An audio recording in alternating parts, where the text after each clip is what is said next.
I want you to think about the last time you felt bloated for absolutely no reason. I used to tell my clients to look at what they were eating, but now I tell them to look at what's in what they're eating. There's a category of ingredients that's hiding in plain sight.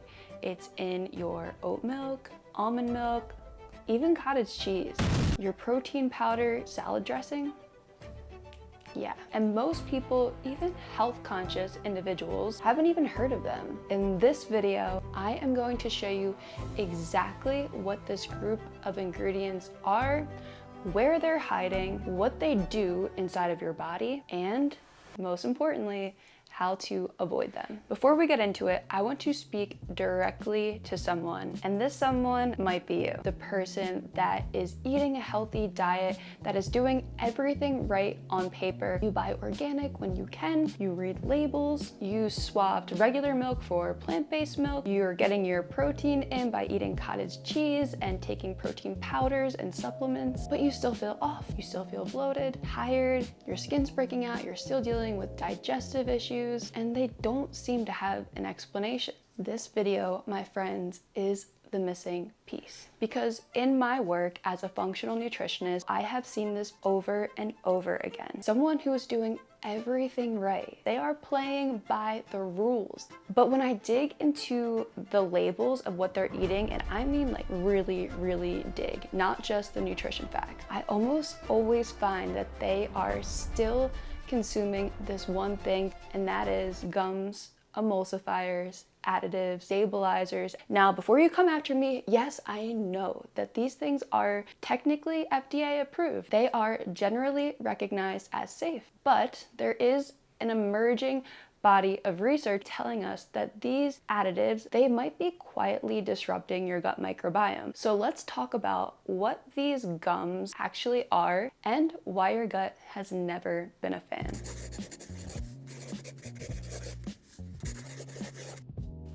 Alright, so gums and emulsifiers, they're added to processed and packaged foods to do a few things: to improve texture, to extend shelf life, and to create that smooth, creamy, pleasurable mouthfeel that we all know and love without the fat. So low-fat yogurt, low-fat milk, plant milks, cottage cheese. If you're eating a lot of different food products that contain gums and stabilizers, that has a cumulative effect and that adds up. So the impact is not nothing. But first, we need to talk about what's actually happening inside of your body when you consume these gums on a regular basis. Think of your gut lining like a wall, but not like a solid brick wall. It's like tightly woven mesh. On one side of that wall, you have your digestive tract where food gets broken down and nutrients get absorbed. And on the other side, you have your bloodstream and your immune system. And if it's doing its job right, it will keep what we don't want in our bloodstream, like bacteria, toxins, undigested food particles, out. So here's where gums and emulsifiers come in. Multiple studies, including a landmark study published in the Journal of Gastroenterology, have found that emulsifiers can erode that super important mucosal lining. And when that mucus erodes, bacteria that are supposed to stay in your digestive tract start creeping toward that wall. Your immune system is so smart that it detects that bacteria and it panics and it fires. And that firing of your immune system over and over again, day after day, that contributes to chronic low-grade inflammation. And chronic low-grade inflammation is the root cause that connects almost every modern health complaint: bloating, distension, fatigue, brain fog, skin issues like eczema, rosacea, acne, food sensitivities, maldigestion, constipation, diarrhea. Your body is not broken.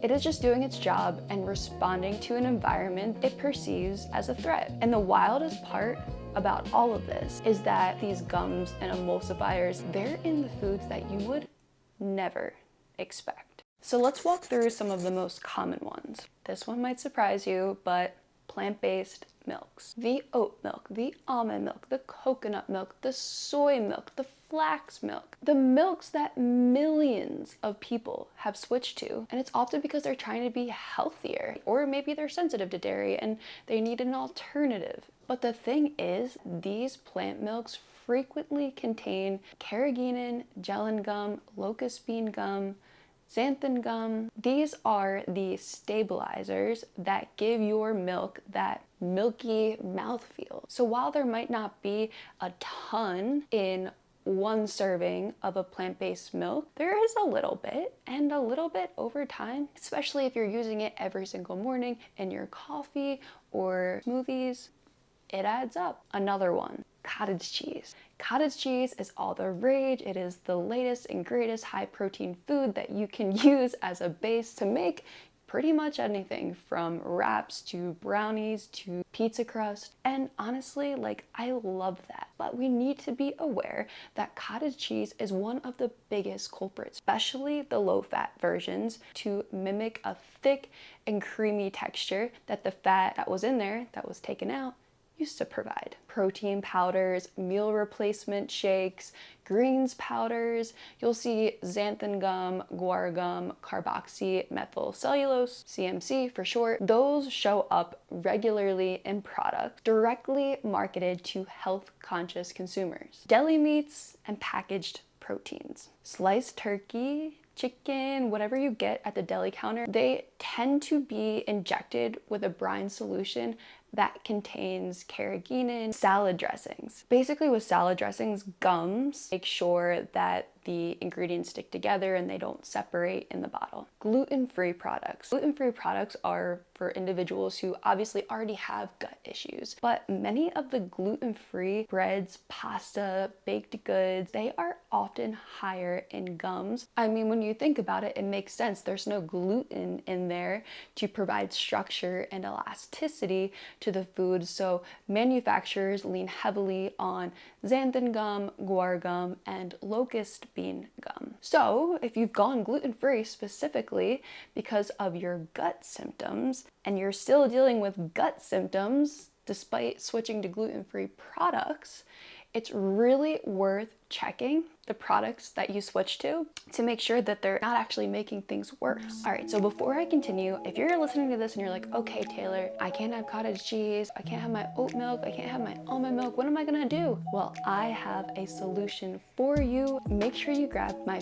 free PDF guide in the description below. It contains all of my healthy swaps that are simple, clean ingredients, no gums, emulsifiers, stabilizers, preservatives, additives, none of it. It takes all of the guesswork out of your grocery shopping experience. If you're looking for healthier swaps, make sure you grab that below. Oh, and don't forget to subscribe. So knowing where these gums and emulsifiers and stabilizers hide is half the battle. The other half is understanding which ones are the most concerning. I'm going to break them down into tiers so you know exactly where to focus your attention. Okay, the first one that I would eliminate, Carrageenan. I am going to talk about this one the most because the research is the most concerning. And you wouldn't think, because Carrageenan is derived from red seaweed, which sounds harmless and maybe even a little healthy. Multiple studies have linked it to intestinal inflammation, disrupting the gut microbiome. Some people, when they eat foods that contain carrageenan, they'll report bloating, gas, distension, cramping, abdominal discomfort, and diarrhea, especially in those who already have a sensitive gut. And then there's the cancer conversation. There are two forms of carrageenan. The food grade version, which is what you'll find in your oat milk and your cottage cheese and your ice cream, and another form, which is the degraded form of carrageenan called polygeenan, and that is classified as possibly carcinogenic. The question that researchers are still debating is whether the food grade carrageenan can break down into polygeenan during the manufacturing process or during digestion. Most studies suggest that 98 to 100% of carrageenan passes through your body without significant degradation, but some research does suggest that small amounts might convert.